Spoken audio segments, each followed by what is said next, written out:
स्वस्थ सिद्धांत प्रसारण में आपका स्वागत है। परमेश्वर पिता की स्तुति हो कि इस कार्यक्रम के द्वारा हम लगातार अपने जीवन में सुधारने वाली शिक्षा को ग्रहण कर पा रहे हैं। बीते 8 सप्ताह से हमारे मनन का विषय है मृत्यु। डॉक्टर नेल्सन बेल, जो कि चीन में मिशनरी बन करके गए थे और जिन्हें बहुत से लोग डॉक्टर बिली ग्राहम के ससुर के नाम से भी जानते हैं, उन्होंने एक बार इस प्रकार से कहा था कि जो व्यक्ति अपनी मृत्यु के लिए तैयार रहता है, वास्तव में वही है जो अपने जीवन को जीने के लिए तैयार है। हम सीख रहे हैं कैसे न मरे, हाउ नॉट टू डाई, और अब तक हम लोगों ने इस विषय पर 8 पाठ सीख चुके हैं जो इस प्रकार से थे। पहला पाठ, डू नॉट पोस्टपोन रिपेंटेंस, पश्चाताप को स्थगित न करें। दूसरा पाठ, do not hold bitterness against anyone, किसी के विरुद्ध कड़वाहट न रखें। तीसरा पाठ, do not depend on your wealth, अपनी संपत्ति पर निर्भर न रहें। चौथा पाठ था, do not leave your dear ones in confusion, अपने प्रियजनों को भ्रम में न छोड़ें। पांचवा पाठ था, do not give place to depression, निराशा को जगह न दें। छठवां पाठ था, do not ever contemplate suicide, आत्महत्या का विचार कभी भी न करें। पाठ क्रमांक 7 था, डू नॉट बिकम लेजी, आलसी न बने। पिछले सप्ताह हम लोगों ने 8वां पाठ सीखा था, do not stop sanctifying yourself, अपने आप को पवित्र रखना बंद न करें। Today we move on to lesson number 9। आज हम लोग 9वें पाठ की तरफ बढ़ रहे हैं, and that is do not be horribly afraid of death, मृत्यु से अत्यंत भयभीत न रहें। मैं इसे फिर कहता हूं, हाउ नॉट टू डाई, कैसे न मरें।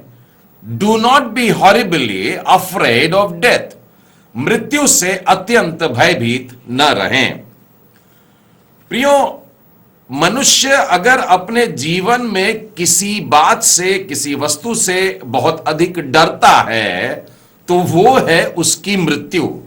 मौत से उसे बहुत डर लगता है, और बाइबल इस बात की पुष्टि भी करती है। इब्रानियों की पुस्तक और उसके 2 अध्याय और उसके 14वें और 15वें वचन में आपको लेकर के चलता हूं।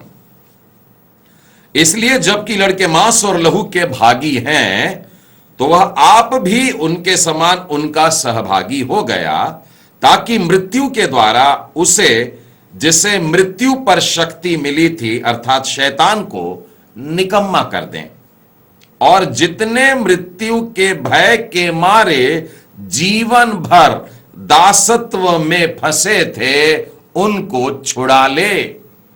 प्रभु यीशु ने हमको मृत्यु के भय से छुड़ाने के लिए भी आए हैं, क्योंकि मनुष्य, लिखा है, जीवन भर मृत्यु के भय के दासत्व में जकड़े हुए रहता है और उसे आजाद करना था। प्रभु यीशु का जन्म और उसकी मृत्यु और उसका पुनरुत्थान इसी खास उद्देश्य से हुआ था कि शैतान और उसके मृत्यु को निकम्मा कर दे। फिर से देखिए, 14वें वचन में लिखा है, जबकि लड़के मांस और लहू के भागी हैं, हम जो उसके बच्चे हैं, हम शारीरिक जीवन जो जी रहे हैं, तो हमारे लिए वह भी हमारे साथ सहभागी हो गया। वो भी खुद मांस और लहू का जीवन लेकर के आ गया, ताकि वो भी इसी रीति से, यानी कि मृत्यु से होकर के गुजरे, और मृत्यु के द्वारा जिसको मृत्यु पर शक्ति मिल गई थी, शैतान को, उसको खत्म कर डाले, उसके डंक को खत्म कर डाले, उसको निकम्मा कर डाले। और ऐसा करने से हम जो मृत्यु के भय में जी रहे थे, उनको आजादी मिले कि हम जान जाएं कि मृत्यु के बाद भी एक जीवन है, क्योंकि प्रभु यीशु ने अपने जीवन में यह पुनरुत्थित जीवन का सबूत लोगों के बीच में रह करके प्रस्तुत किया था। प्रियो, भजनकार दाऊद भी इस भय से मुक्त नहीं था। हालांकि परमेश्वर के साथ साथ चलने वाला वो था, लेकिन आप मेरे साथ में निकालिएगा भजन संहिता उसका 55वां अध्याय और उसके 4थे वचन में देखिए। यहां पर यूं लिखा है, मेरा मन भीतर ही भीतर संकट में पड़ा है और मृत्यु का भय मुझ में समा गया है। और दाऊद भी अपने जीवन में कई बार ऐसी परिस्थितियों से गुजरा जब चारों ओर मौत मंडराया करती थी, और उस समय के ये शब्द हैं, और वो कह रहा है मुझे मृत्यु का भय सता रहा है। और उसी तरह से भजन संहिता के 116वें अध्याय के 3 वचन में लिखा है, मृत्यु की रस्सियां मेरे चारों ओर थी, मैं अधोलोक की सकेती में पड़ा था, मुझे संकट और शोक भोगना पड़ा। बड़े तकलीफ से होकर के गुजरा, भय में से होकर गुजरा, और वो भय था मृत्यु का भय।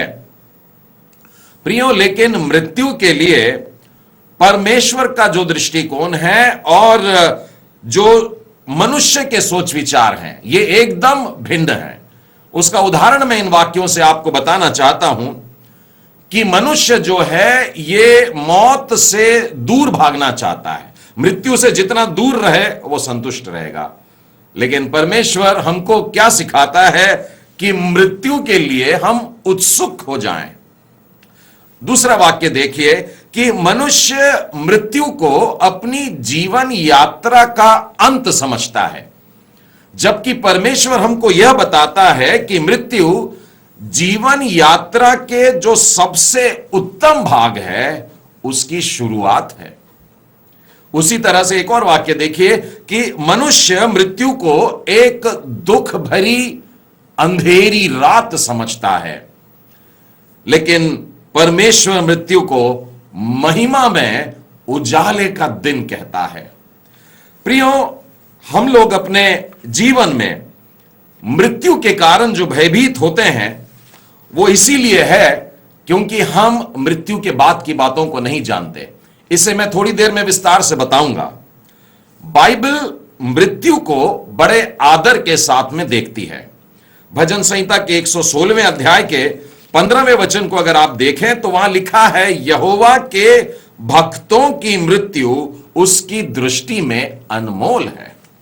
परमेश्वर अपने लोगों को अपने पास जो आने दे रहा है, यह बड़ी अनमोल बात है। परमेश्वर के आंखों में, नजरों में यह बात बहुत ही बहुमूल्य है। बाइबल में मैं मृत्यु को भिन्न भिन्न रूप में, तस्वीरों में देखता हूं और उनमें से कुछ बताना चाहता हूं।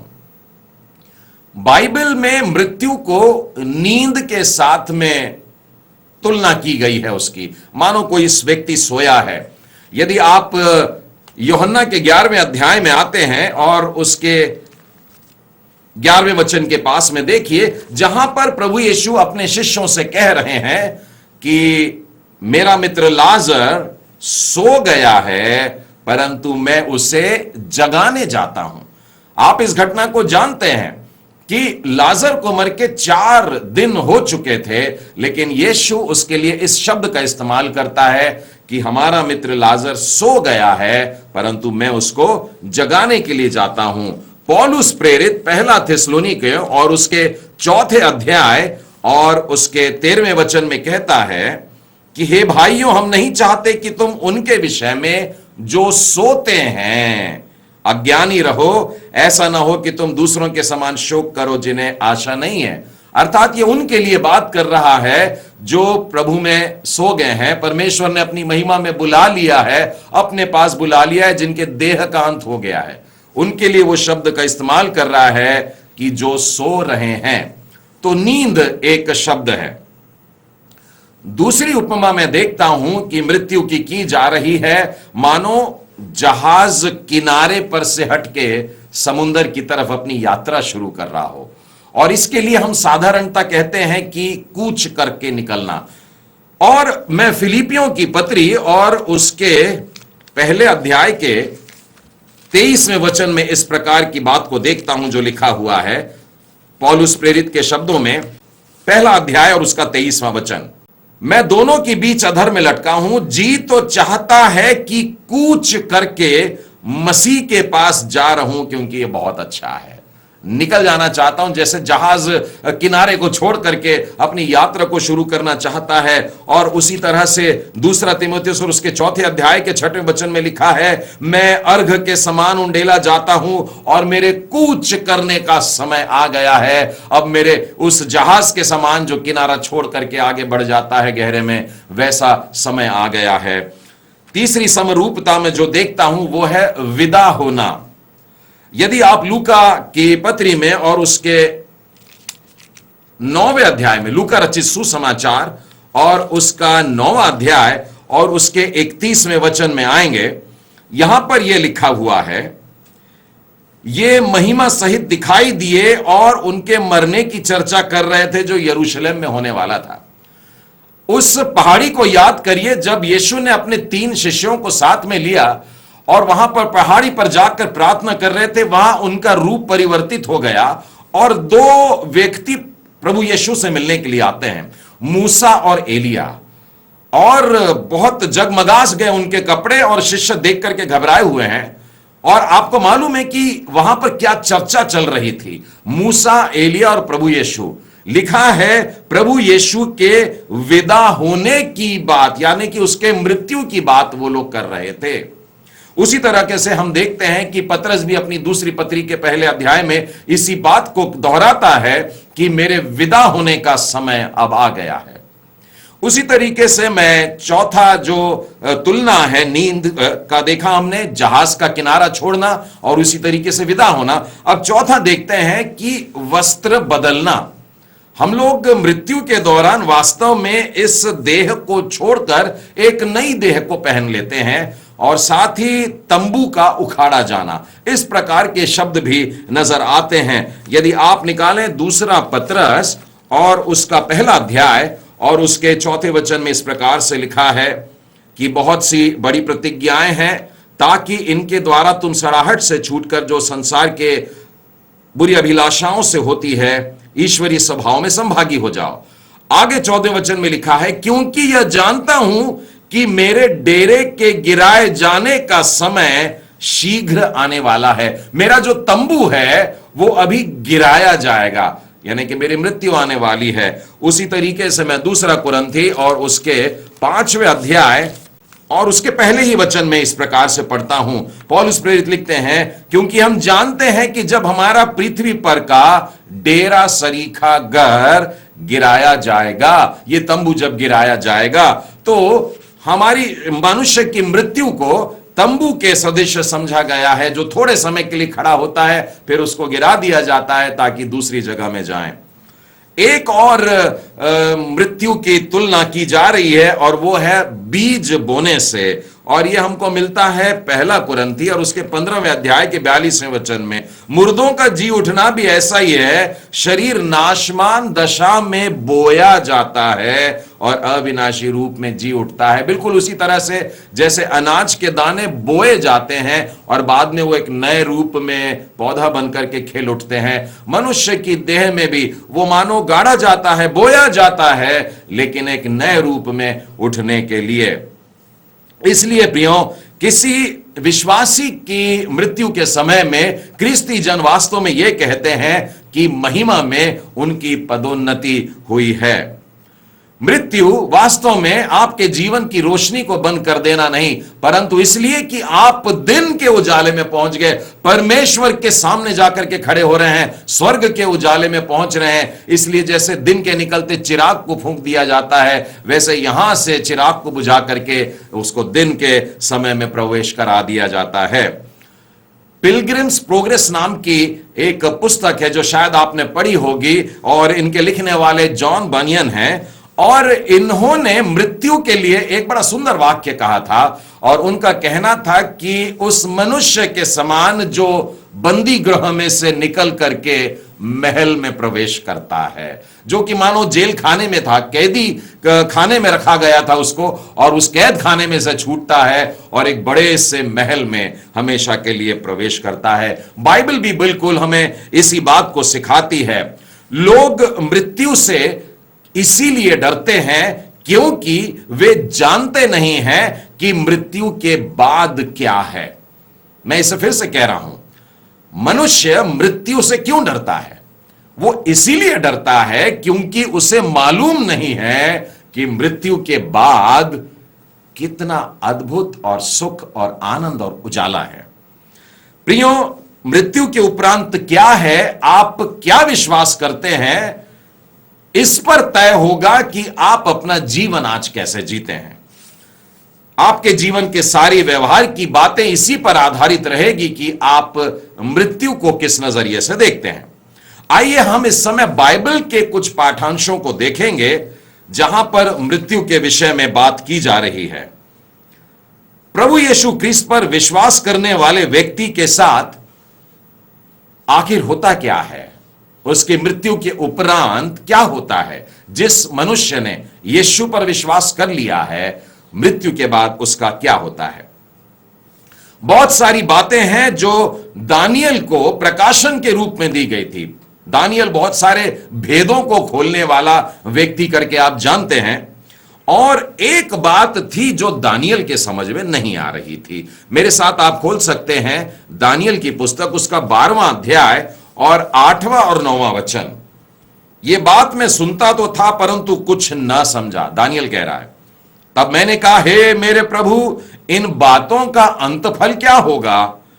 उसने कहा, हे दानियल, चला जा, क्योंकि ये बातें अंत समय के लिए बंद हैं और इन पर मुहर दी गई है। देखिए, इसके बाद में लिखा है 13वें वचन में, देखिए, अब तू जाकर अंत तक ठहरा रहे और तू विश्राम करता रहे, और उन दिनों के अंत में तू अपने निज भाग पर खड़ा होगा। वो भेद की बात वहां तो नहीं खोली गई, लेकिन दानियल को एक बात अवश्य बता दी गई, उसका अंतफल क्या होगा। अभी तो तू चला जा, अभी तू अपने विश्राम स्थल में चला जा और उस स्थान पे चला जा जहां तू रुका रहेगा, लेकिन एक दिन तू अपने स्थान पर खड़ा रहेगा, तुझे फिर से जिलाया जाएगा। हे प्रियो, कितनी अद्भुत बात है, और इस बात से हमें अनंत के भविष्य के लिए बड़ी शांति प्राप्त होती है। हमारी देह जो है ये तो मिट्टी में मिल जाती है, परंतु हमारा आत्मा परमेश्वर के पास में जाता है। देखिए, विश्वासियों का कितना सुंदर अंत है। सबोपदेशक की पुस्तक उसका 12वां अध्याय और उसके 7वें वचन में लिखा है, तब मिट्टी ज्यों की त्यों मिट्टी में मिल जाएगी। मनुष्य के देह के बारे में कहा जा रहा है, और आत्मा परमेश्वर के पास जिसने उसे दिया था लौट जाएगा। हमारा आत्मा जो प्रभु से हमें प्राप्त हुआ है वो वापस प्रभु के पास में चला जाएगा। प्रियो, नाशमान देह अविनाशी को धारण करती है। इसके लिए मैं आपको पहला कुरिन्थी और उसके 15वें अध्याय में लेकर के चलता हूं, और यहां पर देखिए कितना सुंदर चित्रण पौलुस प्रेरित ने किया है। 42वें वचन से लेकर 44वें वचन तक चलेंगे हम लोग। मुर्दों का जी उठना भी, देखिए मरे हुए हैं लेकिन जी उठने की बात कर रहा है, ऐसा ही है। शरीर नाशमान दशा में बोया जाता है और अविनाशी रूप में फिर जी उठता है। वो अनादर के साथ में बोया जाता है और बड़े तेज के साथ, महिमा के साथ में जी उठता है। वो निर्बलता के साथ में बोया जाता है परंतु सामर्थ के साथ में जी उठता है। वो स्वाभाविक रूप में बोया जाता है परंतु आत्मिक देह में जी उठता है। और यदि आप 48वें वचन की तरफ आएंगे तो वहां पर पाएंगे कि वो वास्तव में मिट्टी है जो मिट्टी में बोई जा रही है, लेकिन एक नए रूप में, जिसको लिखा है स्वर्गीय रूप में, वो फिर से निकल करके आता है। और जैसे हमने उसका रूप धारण किया जो मिट्टी का था, वैसे ही उस स्वर्गीय रूप को भी हम लोग धारण करने वाले हैं। कितना अद्भुत भविष्य है जो प्रभु यीशु ख्रीस्त पर विश्वास करते हैं। प्रियो, ख्रीस्त उठा लिया गया केवल इसलिए नहीं कि पिता के दाहिने हाथ जाकर के बैठ जाए, परंतु इसीलिए कि हमारे लिए जगह को तैयार करे। आप मेरे साथ में निकालिएगा यूहन्ना रचित सुसमाचार और उसका 14वां अध्याय और उसका पहले वचन से आगे देखेंगे। और यहां पर प्रभु यीशु जो कह रहे हैं, ये दिल की बात कह रहे हैं, दिल की गहराई से कह रहे हैं और मनुष्यों के दिल तक इस बात को उतार देना चाह रहे हैं। वे कहते हैं कि तुम्हारा मन व्याकुल ना हो, तुम परमेश्वर पर विश्वास करते हो, मुझ पर भी विश्वास करो। और क्यों कह रहे हैं व्याकुल नहीं होना? अगले वचन में लिखा है, मेरे पिता के घर में बहुत से रहने के स्थान हैं। अब देखिए, इस बात पे वजन डालने के लिए उन्होंने आगे का शब्द क्या कहा, मेरे पिता के घर में बहुत से रहने के स्थान हैं, यदि नहीं होते तो मैं कह देता। है, वास्तव में है। और देखो, मैं उन चीजों को, उन जगहों को, उन स्थानों को व्यवस्थित करने जा रहा हूं। लिखा है, और मैं तुम्हारे लिए जगह तैयार करने जाता हूं, और यदि मैं जाकर तुम्हारे लिए जगह तैयार करूं तो फिर आकर तुम्हें अपने यहां ले जाऊंगा, कि जहां मैं रहूं वहां तुम भी रहो। जिस स्थान में प्रभु यीशु रहते हैं, उसी स्थान में रहने के लिए हमको भी मिलेगा जो प्रभु यीशु पर विश्वास करते हैं। उनके लिए ये अद्भुत बातें लिखी हैं। पौलुस ने भी बिल्कुल इसी बात को दोहराया। मेरे साथ में पहला कुरिन्थी उसका 2 अध्याय और उसके 9वें वचन को देखिए। यहां पर यूं लिखा हुआ है, जो बातें आंख ने नहीं देखी और कानों ने नहीं सुनी, और जो बातें मनुष्य के चित्त में नहीं चढ़ी, वे ही हैं जो परमेश्वर ने अपने प्रेम रखने वालों के लिए तैयार की हैं। यह विश्वास से ही होगा। अनदेखी बातों का मानो प्रमाण है। हम ऐसे जीते हैं जैसे कि दिख गया, मिल गया और प्राप्त हो चुका है, और यह मृत्यु के उपरांत का वो अनंत जीवन है। बाइबल बिल्कुल ऐसे ही कह रही है। हमने देखा नहीं, सुना नहीं, समझ में नहीं आया, लेकिन परमेश्वर ने अपने प्रेम करने वालों के लिए उसको निर्धारित कर दिया है। और आगे लिखा है 10वें वचन में, परंतु परमेश्वर ने उनको अपने आत्मा के द्वारा हम पर प्रकट कर दिया है। ये बातें वो लोग समझ लेते हैं जिनको परमेश्वर का आत्मा आकर इन बातों का प्रकाशन देता है, इन बातों को स्पष्ट कर देता है। जब हम वास्तव में देखेंगे प्रियो, तो शायद हमारी भी बातें शीबा की रानी की तरह हो जाएगी। आपको मालूम है, शीबा की रानी सुलेमान से मिलने के लिए गई थी, और जब वो अपने राज में थी तो उसे बताया गया सुलेमान बहुत बुद्धिमान है, बहुत कल्याणी है, और बहुत बहुत बहुत सारा उसके पास में है। और शीबा की रानी वहां आती है और वो कहती है, तेरे कामों और बुद्धिमानों की जो कीर्ति मैंने अपने देश में सुनी थी वो सच ही है, परंतु जब तक मैंने अपनी आंखों से नहीं देख लिया तब तक उन बातों की प्रतीति नहीं की, परंतु इसका आधा भी मुझे न बताया गया था। हम लोगों ने आज जो देखा है प्रियो, आज जो हम अंदाज लगाते हैं कि हम स्वर्ग जाएंगे, ऐसा होगा वैसा होगा, लेकिन हम सब अभी भी धुंधला ही देखते हैं। पहला कुरिन्थी और उसके 13वें अध्याय के 12वें वचन में इसी प्रकार से हमारा ज्ञान अधूरा है, और हम जो देख रहे हैं वो बड़ा धुंधला सा देखते हैं। लेकिन एक दिन हम इन सब बातों को आमने सामने देखेंगे और सब कुछ स्पष्ट हो जाएगा। जब संसार हमें अलविदा कह देता है, तब वास्तव में परमेश्वर हमारा स्वागत करता है।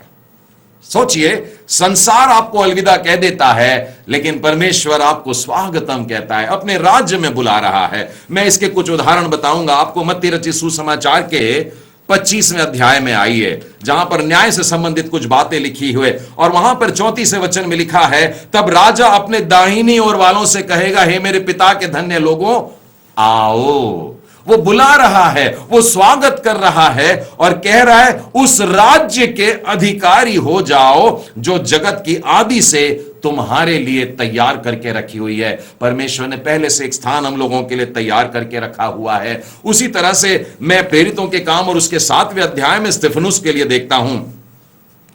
स्तिफनुस पे पथरवा शुरू कर दिया लोगों ने, और वो मरने पर है, लेकिन लिखा है, परंतु उसने पवित्र आत्मा से परिपूर्ण होकर के स्वर्ग की ओर देखा, और क्या देखा? परमेश्वर की महिमा को देखा। और क्या देखा? उसने प्रभु यीशु को देखा, परमेश्वर के दाहिनी ओर वो खड़ा है, मानो स्वागत करने के लिए खड़ा है कि स्तिफनुस आजा। जब हमारी मृत्यु होती है, जब शरीर में हम लोग मरते हैं, स्वर्ग के राज्य में, परमेश्वर के आंगन में हमारा प्रवेश होता है।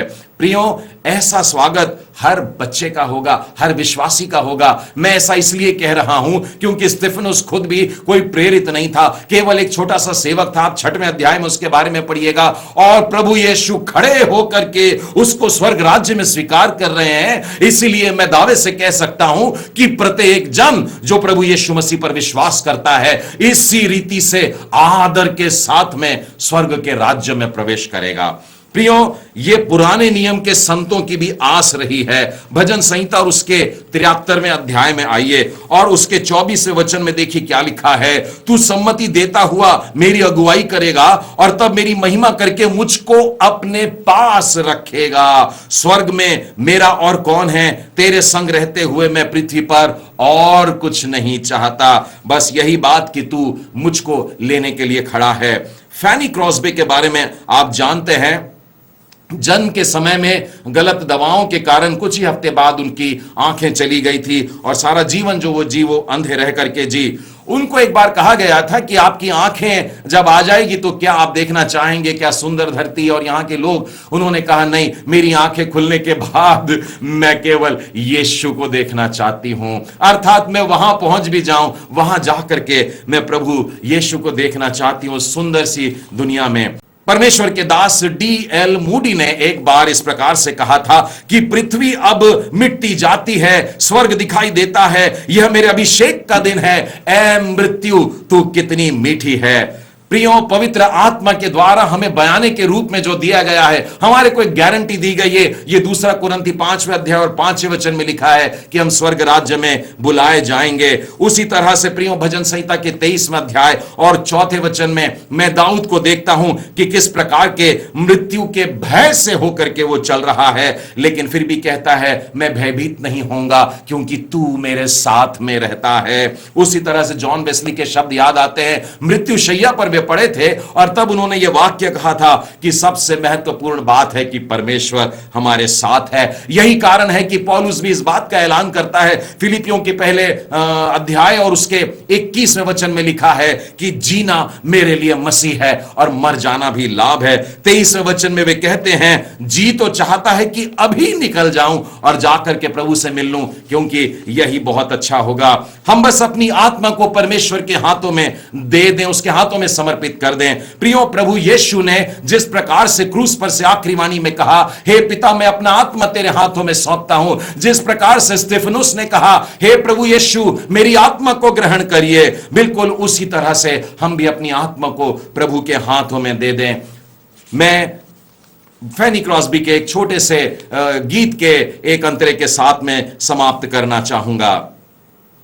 संपूर्ण समर्पण, संपूर्ण आनंद, उठाए जाने का देखूं दर्शन, स्वर्गदूत हैं आते, स्वर्ग से लाते दया की बूंदे, प्रेम का बंधन। कितना अद्भुत होगा जब हम सब लोग स्वर्ग में एक साथ मिलकर रहेंगे। हाउ नॉट टू डाई, कैसे न मरें। Do not be horribly afraid of death, मृत्यु से अत्यंत भयभीत न रहें। परमेश्वर पिता आप सबको बहुत आशीष दे।